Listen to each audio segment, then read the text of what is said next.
I am seen standing before St. Michael's Church, which looms large over Highgate Cemetery. Dusk is already falling, and soon it will be dark. This is probably the last time I shall broach the subject of someone who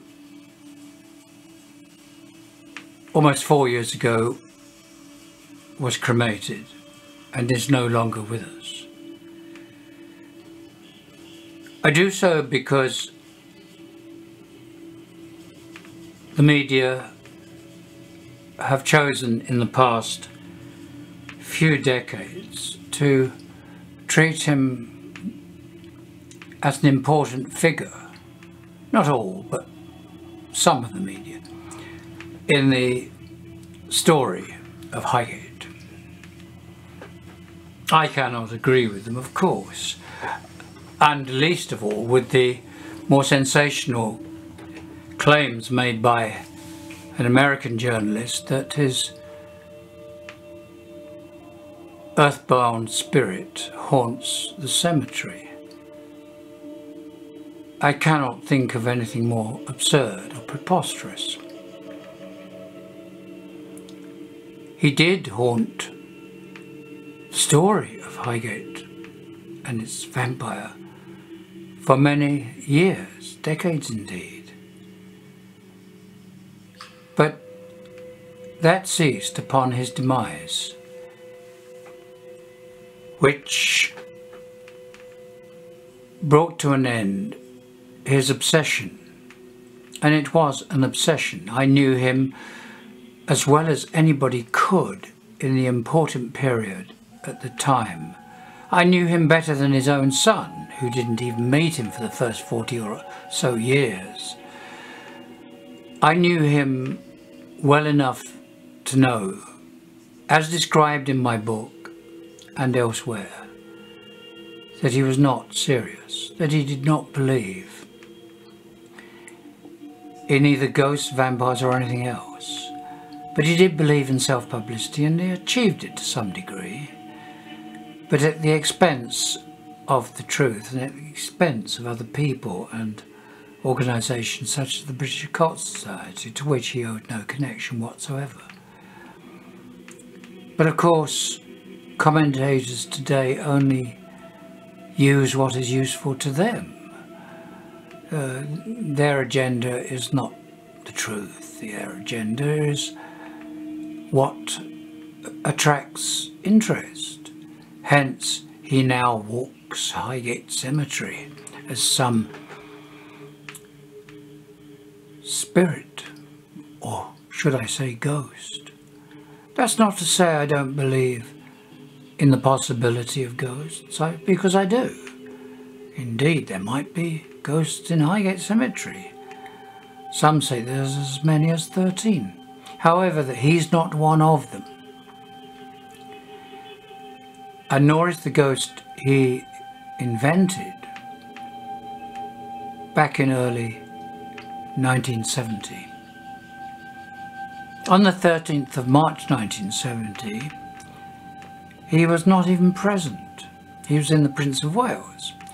At first he said he was, but much later he openly admitted that he was not at the cemetery on that night of a very large public vampire hunt, unprecedented and unique, where no damage was done whatsoever to tombs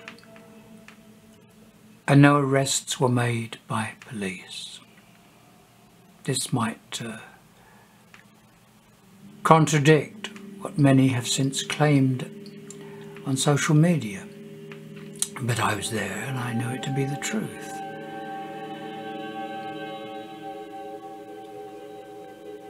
I first met David Farrant, as I describe in my book, in the early part of 1970, where he was living in a coal cellar, and that's where he began his story about a ghost and continued it for his entire life. Even though the ghost changed, he persisted with the ghost story. To his credit, many years later, near the end of his life, he admitted on social media, the James Randi group forum, that he really believes in nothing.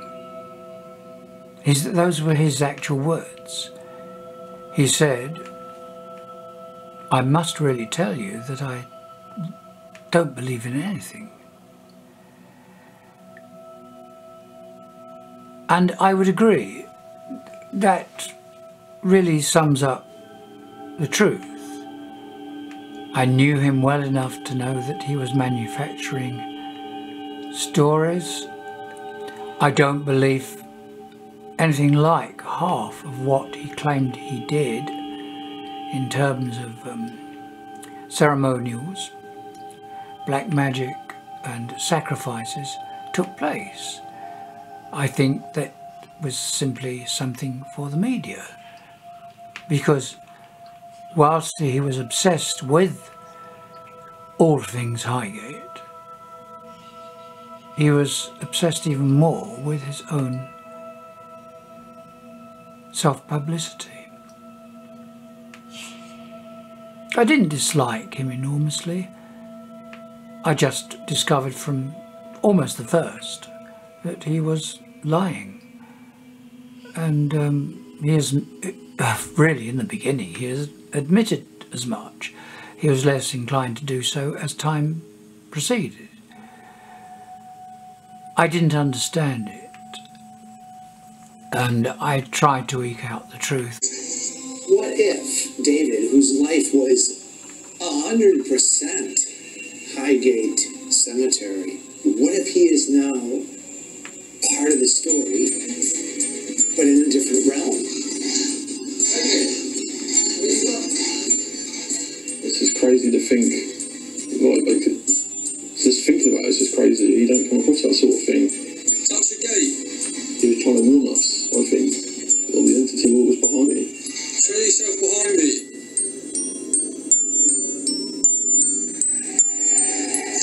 What the fuck, mate? I'm not even joking, mate. What? You got to see that behind me? We would like to find out more about David and what he was investigating at Highgate Cemetery.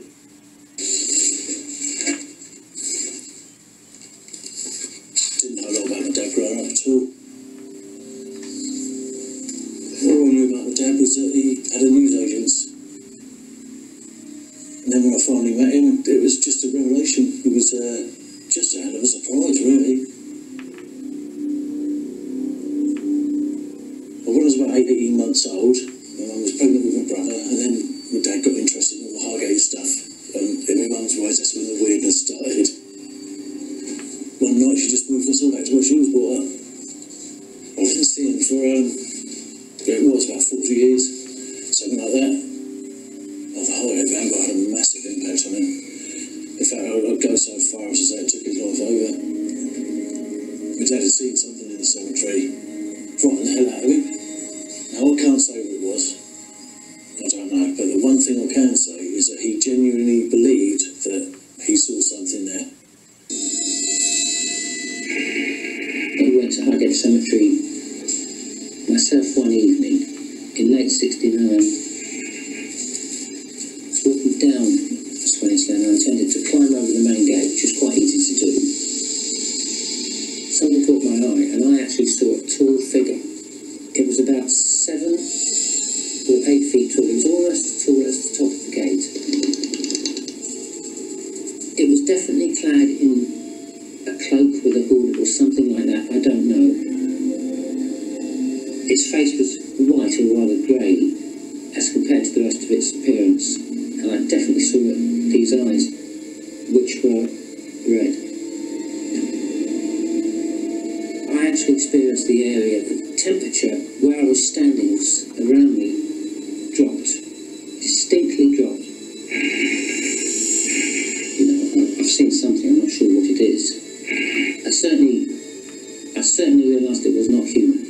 Highgate is an old cemetery, 200 years old in fact. It was popular for the first century, but then tastes changed and war broke out.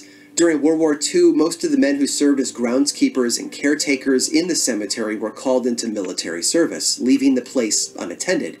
Later on, German bombs left parts of the graveyard damaged and exposed, and over the following decades, trees and brush began to overtake the property. After that, young people and vandals began to spend more time inside the cemetery, and reports circulated of occult symbols, open graves, and bodies that had been moved for unknown reasons. Obsessed with the dangers of Satanism, the public began to do what the public has always been very good at doing. They lashed out. In early 1969, a group emerged that promised to help.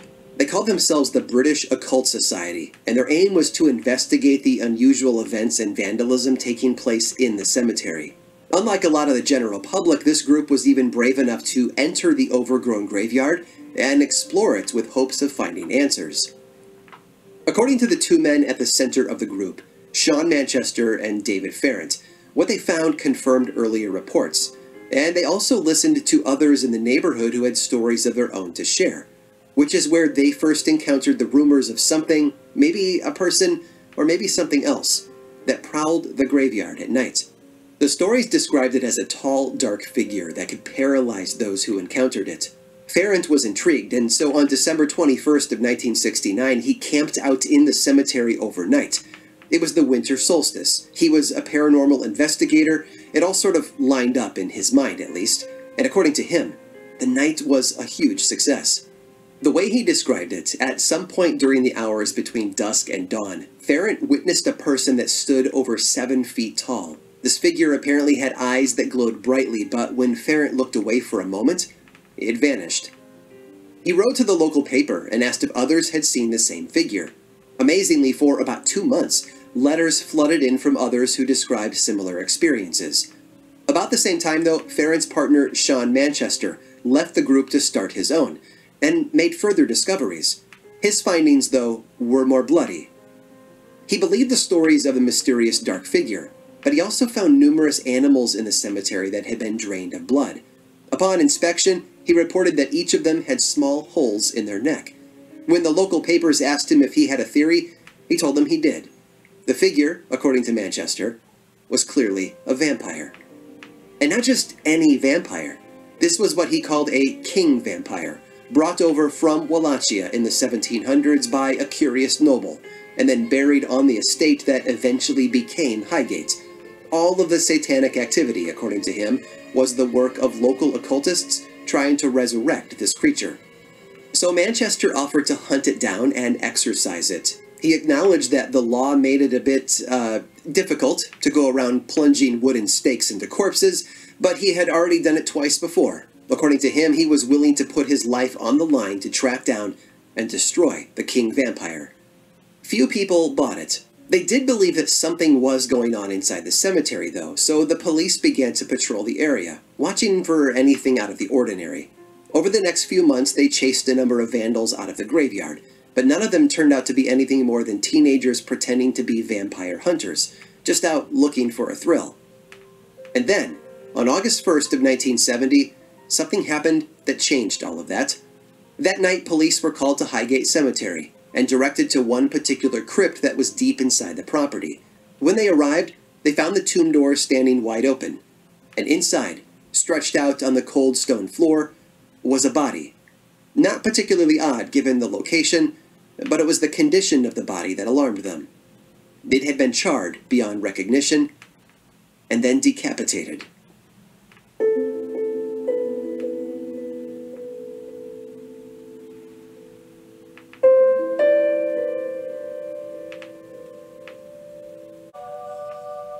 What I did discover from early on was that he had prejudices, and never more so than against Christian people, Christian churches, and especially the Catholic Church. Ironically, his first wife, Mary, was a Roman Catholic. I think that did not bode well. They were married in a Catholic church with a full Catholic ceremony. Yet I knew he was very, very antipathetic towards Catholicism, as his son today. He continues that tradition. He is anti-Christian and particularly anti-Catholic, and has said so. He's also anti-me and carries the tradition of what I suppose is a vendetta on his father's behalf. But he is far more malicious, I would say, than his father in reality was. His father was capable of saying and appearing to do things, but there was no real body to any of it. It was all for effect. I think his son, Farron Jr., is genuinely malicious, and certainly toward me. And that is how it is. I've never met him, and know very little about him, other than that he holds values very different to mine, very much at the other end of the spectrum, one might say, in every way conceivable. The bottom line is, the late David Farron was cremated 4 years ago. His ashes are with whomever, I don't know. And that was the end of it. He does not haunt Highgate or anywhere else. He is not a ghost, in other words, despite what sensationalist people might claim.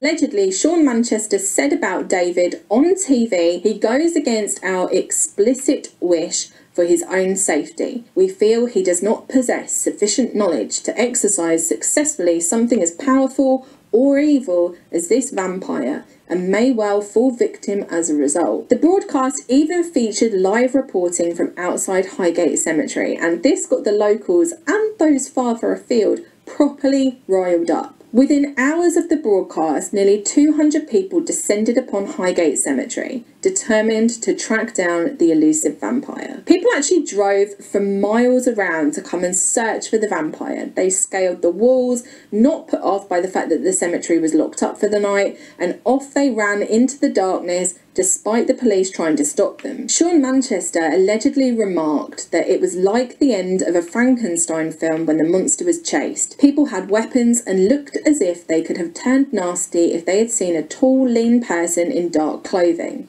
Sean Manchester is also heavily inspired by a man named Montague Summers. These are kind of like old school Bob Larson type characters, if Bob Larson actually believed in this stuff instead of being a snake oil salesman. It's this religious fascination with the occult and Satanism, and this belief that fallen angels are real and that they're demons. Montague Summers wrote the book The Vampire, His Kith and Kin in 1928, and in many ways you could assert that Sean Manchester almost styled himself after Montague Summers. One of the most interesting aspects of the Highgate vampire case isn't necessarily the vampire itself, it's the decades-long feud between Manchester and Farron. It began to brew between them almost as soon as they met, with both of them having completely different outlooks on what it was that was haunting Highgate Cemetery. On April 16th, 1971, the Express and News paper printed an article called Occultists' Feud Goes to Court. In the article, it details how David Farron had alleged that Sean Manchester had stolen some items from his house. It also details how they'd been friends until falling out in the later part of 1970, which is around the time that David was arrested and appeared in court. Now, these cases got dismissed because of a lack of evidence, but the article shows the friendship on a very steep decline. In early 1973, flyers started to appear in several North London underground stations. They advertised a magician's duel between the two stars of the Highgate vampire story on Friday, April 13th, 1973. David and Sean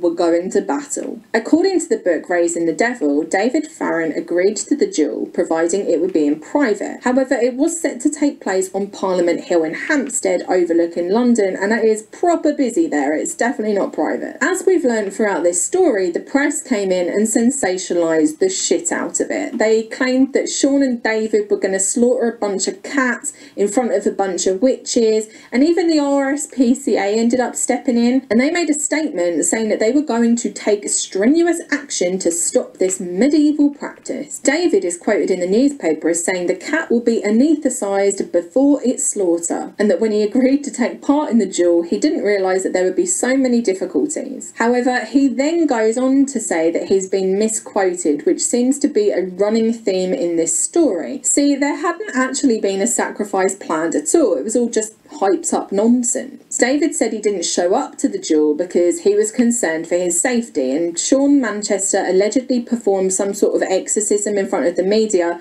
to banish the powers of Farron's magic. Now, things really kicked off when David allegedly sent 2 voodoo dolls to an RSPCA inspector and a doctor's wife, who, according to the book Raising the Devil, had called for him to be prosecuted for cruelty to animals. So obviously the press go and interview them, and they also interviewed David, who says that he didn't mean any supernatural harm, only that their malice be turned back upon themselves. Long John Baldry allegedly also received some stuff in the post, and he got Graham Bond from Cream to do a protective ritual for him, which is absolutely wild. You've got like these rock stars in the 1970s just doing like mad rituals. Only in the 70s, literally only in the 70s could this be a thing. Now, Bloody David keeps getting himself into trouble, and one of his friends called John Pope had a bit of a run-in with the police. So David sends the 2 police officers dolls by recorded delivery with a note that read, "Those who harm the initiated will become a victim of their own intentions. Your evil will be returned to you before another month is through. In truth, David Farron." On December 13th, 1973, David and his mate John are arrested at a house in Crouch End, which is dubbed the House of Dracula because it was old and gothic looking, and people had found signs of witchcraft ceremonies there. They were found without clothes, and they had been burning stuff as part of their ceremony, which led to them getting arrested for arson. David said that they were trying to contact the spirit of the house, and both him and John were exonerated on March 11th, 1974. However, back at Highgate, it's all kicking off, and it takes an incredibly dark turn when someone that lived on Swains Lane, which is the road running through both sides of the cemetery, wakes up and finds an 150-year-old headless corpse in their car. Someone had literally gone into the cemetery, gotten a body, offered a head, and thought, I'm just going to put it in some bloke's car. Dispatched in the proper manner. Obviously, the police don't decide to actually investigate. They just think, you know what, there's that David Farron bloke that's been doing some stuff around here, why don't we go and blame him? So they search his house and they find photographs of Highgate, and obviously Highgate is rife with graffiti and symbols. But instead of, you know, like trying to find any evidence that David had actually created this graffiti and symbols that are in the photographs, they use these photographs as evidence. So it's kind of like if you were to walk down a street, take a photograph of graffiti, and then later got arrested and the police claimed that you did it just because you took a photograph of it. Now, I'm not saying that David Farron wasn't a nuisance. He absolutely was. I'm not trying to make excuses for David's actions, but I do think that he was kind of the victim of a witch hunt and was made an example of in the media. Now, at his trial, he ended up defending himself, and he said that all of the damage and body snatching going on at Highgate Cemetery was down to satanic cults. So he's kind of playing into this idea of satanic panic as well. And I would argue that it was down to bored teenagers, not satanic cults. But that's just me. In court, they showed a lot of images from his rituals, which involved a lack of clothing and occult-like imagery. They accused him of being involved in necromancy, like all kinds of wild stuff. A group of people actually came forward and admitted to finding the 150-year-old headless corpse in the cemetery and planting it in the car. But that didn't stop David from being sentenced to 4 years and 8 months in prison, of which he served almost 3. He was found guilty of damage to Highgate and threatening police with voodoo dolls, along with some other charges. It was unnecessarily harsh. It was almost as if they were making an example of him, him to deter anyone else from looking for apparitions in Highgate Cemetery. It was a highly sensationalised case, his face was everywhere in the media, and you could argue it was not a fair trial. In 1985, the European Commission of Human Rights ruled that David Farrant's rights had been infringed because while he was in prison, his letters had been intercepted, and he wasn't able to practice his religion, which was Wicca. But unfortunately, there was no review of his trial, one that heavily relied on media sensationalism and satanic panic to get a conviction. Now again, I'm not saying that David is completely innocent, but I do feel like that punishment didn't exactly fit the crime. In the years after the Highgate vampire, Sean Manchester became a bishop of the Old Catholic Church. Basically, the guys that still believe in exorcisms and vampires and all that kind of stuff. I explore those regions which remain, even to this day, unexplored. I pioneer the frontiers which remain totally untrekked. According to the book Raising the Devil, Sean Manchester helped research for a central television programme of devil worship, and he has a long history of appearing in the media, giving credence to all manner of satanic panic-flavoured theories. Because I'm doing what the church did down the centuries very efficiently, but has ceased to do in our present time. And I've had to carry on the work, which they don't seem to be particularly equipped to any longer carry out. He says that as a Christian, he is commanded to drive out demons wherever they may be found. He now considers himself a private person, no longer giving interviews on the Highgate vampire and staying away from media coverage. Sean and David's feud bubbled over onto the internet across blogs and message boards. David ended up calling Sean the bonkers bishop, and there was even a comic strip created, along with Highgate Vampire Bingo, with some of the most used words associated with the story. Sean did a bunch of paintings depicting David as a demon. They would go back and forth through blog posts. Anyone seeming to support or defend David Farrant was attacked as well. It was absolutely wild. I felt it was right to end my series of posthumous portraits on a picture of Farrant when he was young, or in his early mid-20s, and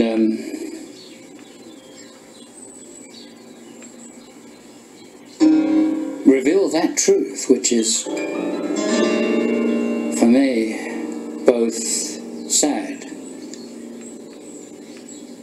and at the same time a little disturbing. The picture is dark, not because he was in a gold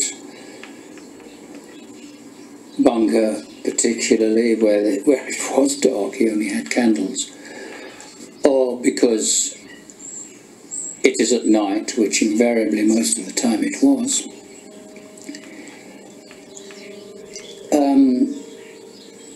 But because only in the dark can we look for and find light. So with that in mind, I put brush to canvas and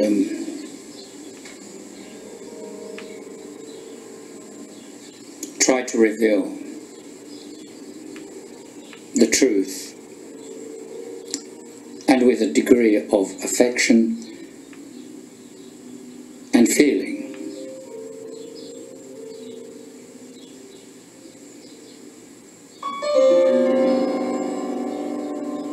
And that's the way I think the subject should be treated.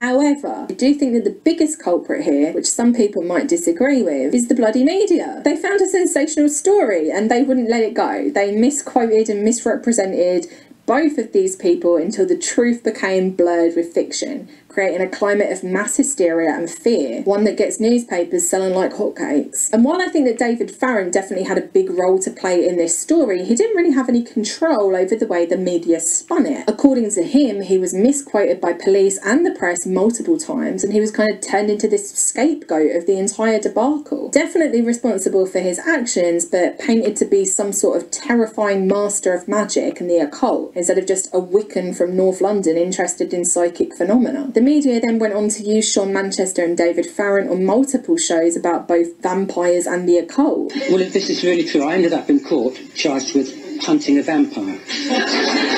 And while most of them were sceptical of their accounts, these shows just added to a climate already rife with growing hysteria around Satanism and all things macabre. I think The Highgate Vampire is a fascinating story, but it's just that, a story. Something to tell your friends on Halloween, but definitely not something to be believed. What the vampire actually is indeed, is something perhaps we will never know.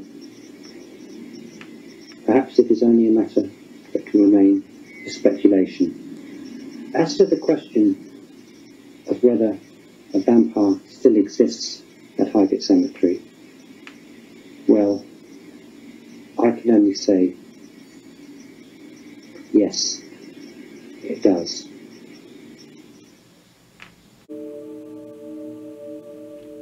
The bottom line is, the late David Farrant was cremated 4 years ago. His ashes are with whomever, I don't know. And that was the end of it. He does not haunt Highgate or anywhere else. He is not a ghost, in other words, despite what sensationalist people might claim. In my view, he is a sad individual who became quite addicted and obsessed with both places and people. Unfortunately, I was one of the people, and Highgate was one of the places. But I don't see him as being, at heart, anything more than that. Certainly, I don't regard him as a practitioner of witchcraft or black magic. Early on, he derided such people as witches openly to me, and yet he adopted the mantle of one, despite him using crucifixes and what have you, rosaries. And I understood he didn't have much in his life. When I first met him, he was in a coal bunker. And I only knew that because it was owned by a mutual friend who had more to do with Farrant than I cared to know about.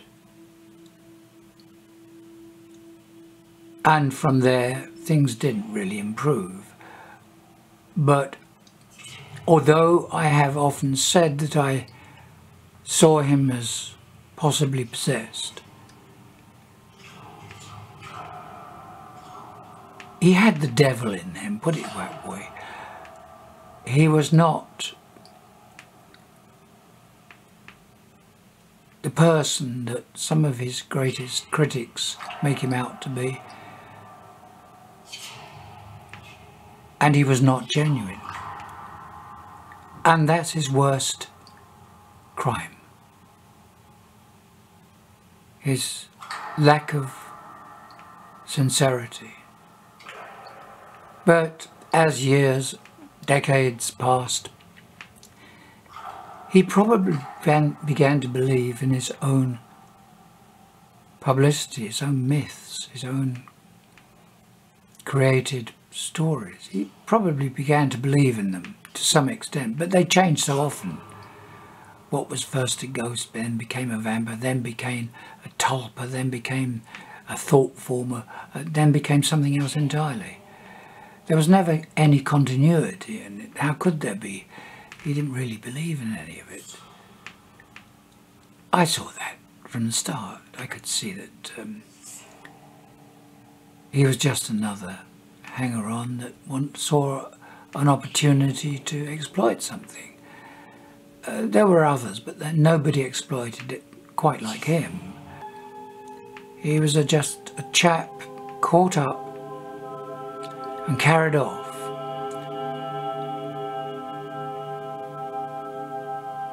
By publicity which he welcomed with open arms. And he would do and say anything to gain it, even going to jail, which he did. I find it sad and regrettable. And I wish at the end I could have made my peace with him. I'm not sure he would have made his peace with me, but there we are. I wish I could have told him that it doesn't really matter. It is all nonsense. There was no ghost of his description. There was no ghost today of him, as claimed not so long ago by an American journalist.